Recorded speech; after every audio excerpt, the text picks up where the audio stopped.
യേശുവിൽ സ്നേഹമുള്ളവരെ, നിങ്ങൾക്കെല്ലാവർക്കും പന്തക്കുസ്ത തിരുനാളിൻ്റെ മംഗളങ്ങൾ വളരെ സന്തോഷപൂർവ്വം ആശംസിക്കുകയാണ്. പരിശുദ്ധാത്മാവിൻ്റെ ദാനങ്ങൾ ജ്ഞാനം, ബുദ്ധി, ആലോചന, ആത്മശക്തി, അറിവ്, ഭക്തി, ദൈവഭയം എന്നിവയാണ്.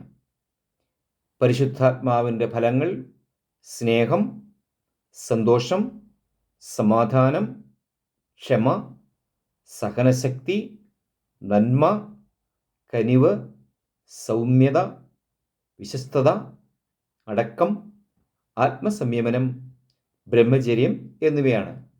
പരിശുദ്ധാത്മാവിൻ്റെ ദാനങ്ങളാലും പരിശുദ്ധാത്മാവിൻ്റെ ഫലങ്ങളാലും നിറഞ്ഞ ജീവിതം നയിക്കുവാൻ നമുക്ക് ഓരോരുത്തർക്കും ആത്മാർത്ഥമായി ശ്രമിക്കാം. ദൈവം നിങ്ങളെ എല്ലാവരെയും സമർത്ഥമായി അനുഗ്രഹിക്കട്ടെ. ആമേൻ.